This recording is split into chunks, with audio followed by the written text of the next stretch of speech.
그럼에도 불구하고 기재부가 최근에 팬데믹 직전의 상황을 회복했다고 하는 것은 저는 이건 너무 자화자찬이다 이렇게 평가를 합니다.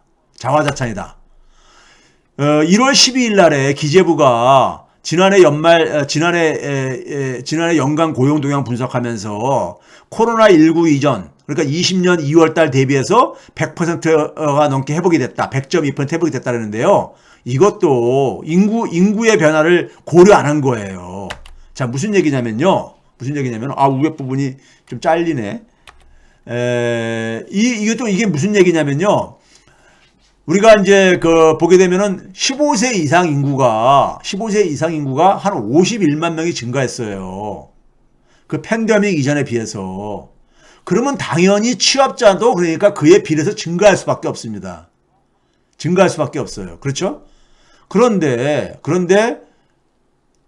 취업자 숫자가 2020년 2월 달 그 절대적인 숫자, 취업자 숫자를 다 회복했다 이거예요.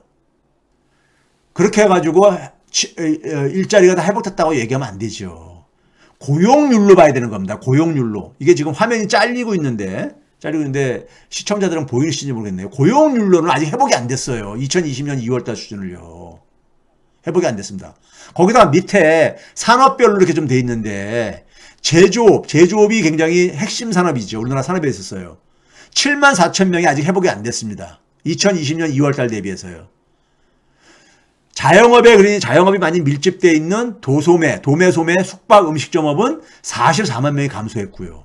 이거 우리가 상식적으로 쉽게 예상할 수 있는 거잖아요. 그 다음에 뭐냐면 예술 분야, 스포츠 분야, 여가 관련, 이게 주로 사람들 상대하는 이런 거잖아요. 이런 분야들도 한 3만 명이 아직 회복이 안 됐고요. 그러니까 그늘진 곳이 아직도 많은 거예요. 그런데 기재부가 고용이 팬데믹 이전 수준을 회복했다. 이거는 이런 식으로 얘기하면 안 됩니다. 그러면 반대로 그러니까는 정부의 일자리 정책을 악의적으로 비판하는 쪽이나 똑같은 짓을 하는 거예요. 저는요 굉장히 객관적으로 얘기를 합니다. 객관적으로 얘기를 해요. 문재인 정부가 잘못하는 것도 있으면 잘못하는 거 저는 지적을 하는 사람이거든요. 그래서 기재부가 이건 자화자찬이다 하고요. 그 다음에 이제 이와 관련해서 이재명 후보가 최근에 300만 개 이상 일자리를 만들겠다. 청년 고용률도 5% 향상시키겠다 그랬었어요. 그러면서 이번에 주목해야 될 부분이 유승민 후보가 그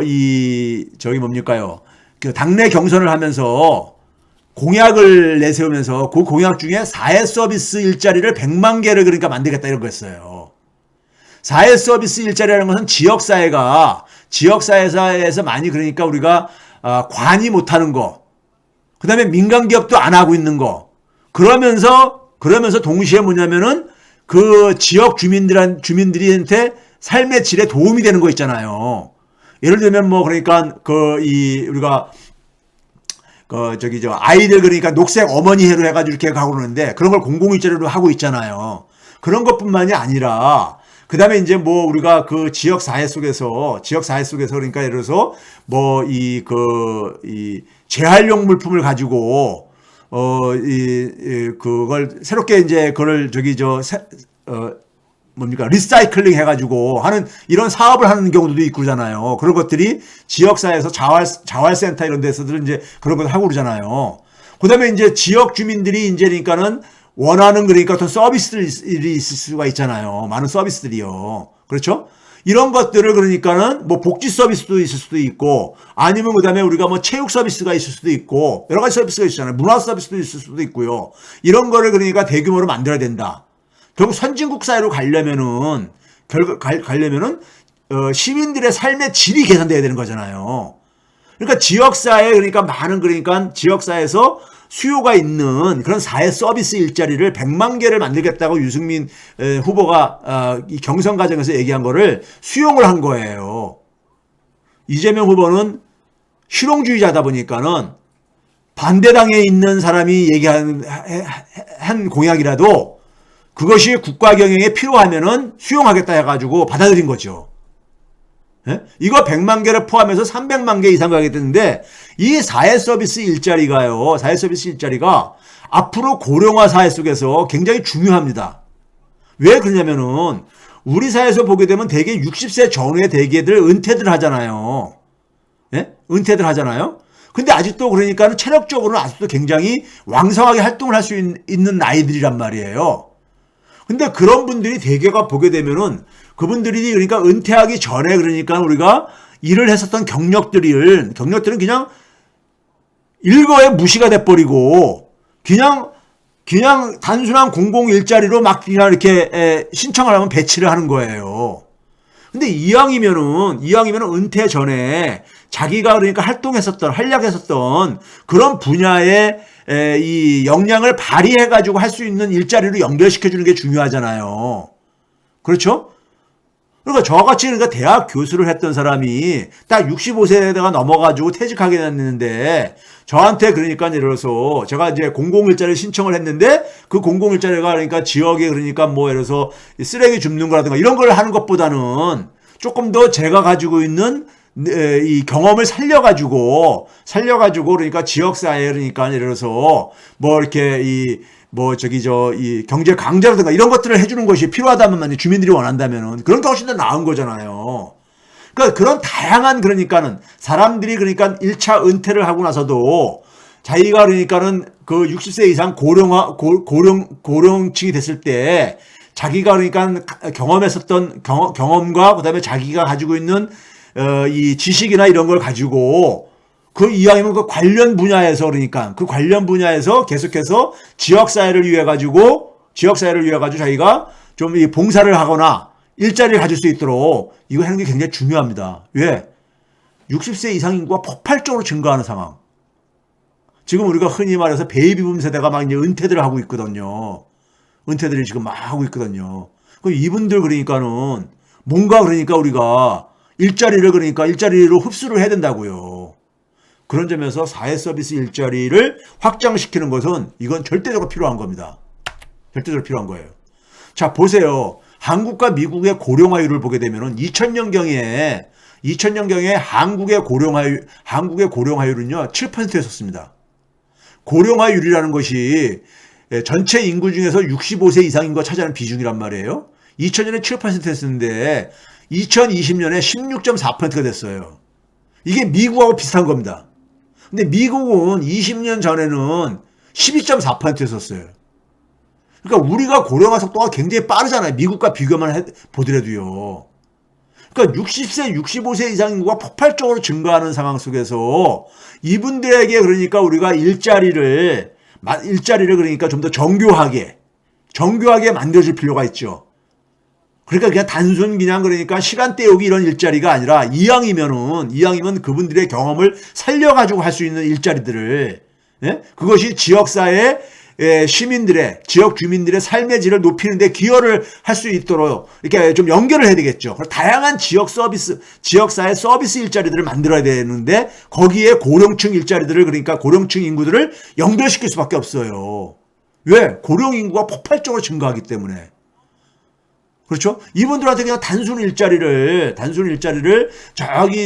이 기재부 관료들이 책상에 앉아가지고 머리 쥐어 짜내는데 한계가 있습니다. 책상 머리에 앉아서요. 오히려 지역사회에다가 다 넘겨줘가지고 예산만 지원해주고 지역사회 속에서 다양한 그러니까 지역 주민들이 원하는 사회 서비스를 그러니까는 수요를 조사하게 하고 그 다음에 그 사회 서비스를 공급할 수 있는 지역 주민들이 어떻게 있는가를 파악을 해가지고 그걸 매치시켜주면 되는 거죠.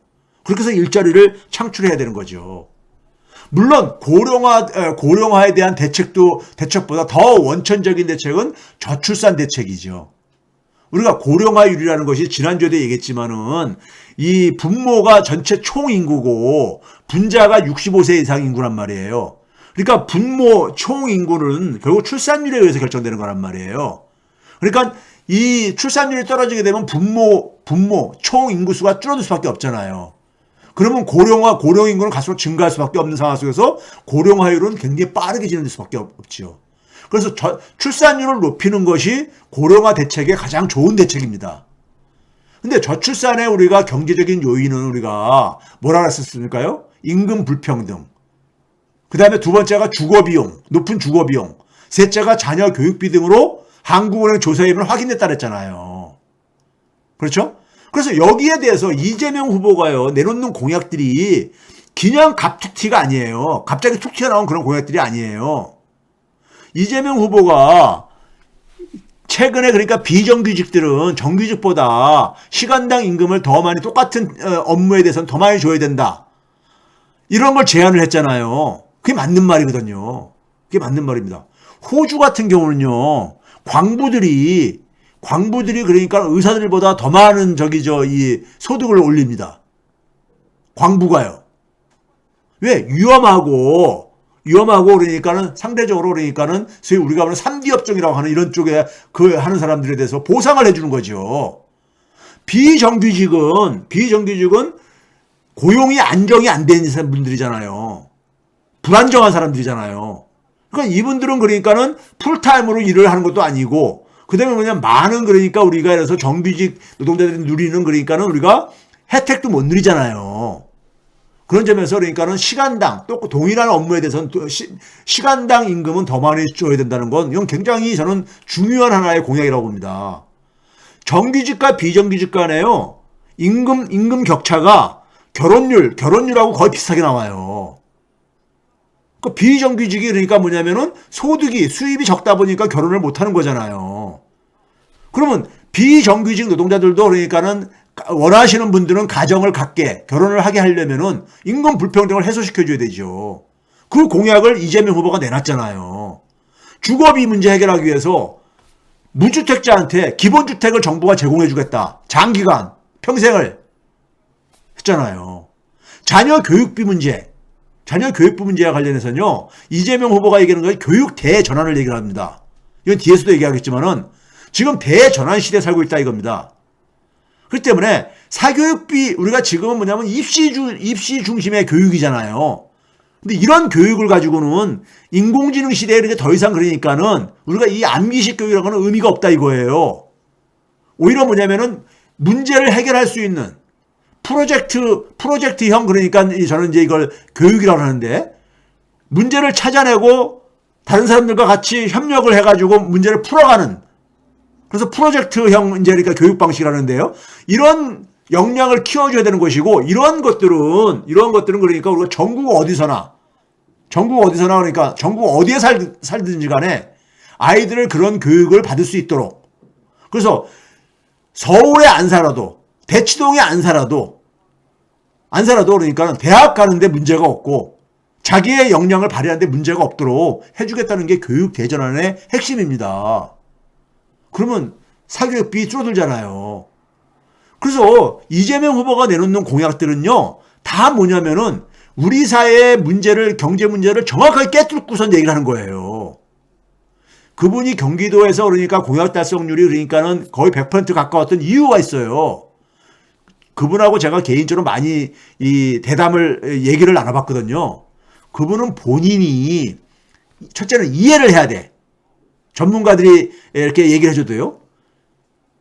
이해력이 굉장히 높으신 분입니다. 이해를 해야 되고, 두 번째는 뭐냐면 이해를 했어도 그것이 그러니까 실행 가능성, 국민들이 그것을 수용할 가능성, 이거를 그러니까 굉장히 심사숙고를 하십니다. 그래가지고 국민들이 수용할 가능성이 높다는 확신이 들어야지만이 공약으로 내세워요. 그러다 보니까는 공약을 그러니까 실천 가능성이 높아지는 거죠. 어떤 후보처럼 본인도 잘 소화하지 못한 말을 오늘도 윤석열 후보가 어디 가서 그랬더라요? 어디 기사를 보니까는 사회복지사들을 만난 자리에서 거기서 가는데 뭐 사회복지사들한테 앞으로 가려면은 경쟁력도 같이 되고 그러니까 코딩하는 것을 공부하라고, 사회복지사들한테 코딩하는 공부하라고. 제가 그래서 SNS에다가 검사들한테 코딩 교육 시키는 게 더 필요할 것 같다고 제가 이런 이제 저걸 코멘트를 달았는데, 예? 이분은 그러니까 도대체가 그게 무슨 얘기 때문에 그런 얘기를 누가 써준 거를 와서 그 얘기하다 보니까는 제대로 전달도 안 되는 거잖아요. 무슨 내용 하는 건지. 사회복지사들한테 코딩을 배우라고. 예? 이런 이제 그러니까 기사를 보셨죠? 그러다 보니까는 이분이 그러니까 하는 얘기가 있잖아요. 윤석열 후보는요. 공약은 그래서 공약이라고. 반드시 그러니까 뭐 소위 말 지킬 빌공짜 공약을 아마 의미하고 얘기했는지. 그런데 이재명 후보는 국민에 대해서 약속이라고 생각해가지고 그것을 굉장히 중요시 여겨요. 그래서 이분이 내놓는 공약들은 다 이유가 있는 것들입니다. 자, 그 다음에 책 선전 좀 하겠습니다. 제가 지난주에 얘기했죠. 이 책 꼭 읽어야지만이 이재명 정부를 그러니까 성공시킬 수가 있습니다. 국민들이 이해를 해야지만이 지지를 보낼 수 있는 것이고요. 국민들 지지가 뒷받침돼야지만이 조중동이라든가 우리 사회 그러니까는 특권층들의 반대를 넘어설 수가 있는 거예요. 조중동이 이재명 정부와 출범을 하더라도 엄청나게 이제 그러니까는 공격을 할 겁니다. 트집 잡을 거고요. 그때 국민들이 지지를 해줘야 돼요. 전폭적으로요. 지지를 하려면은 조중동의 논리를 그러니까 알으셔야 되잖아요. 그래서 제가 그 책이라고 얘기를 했잖아요.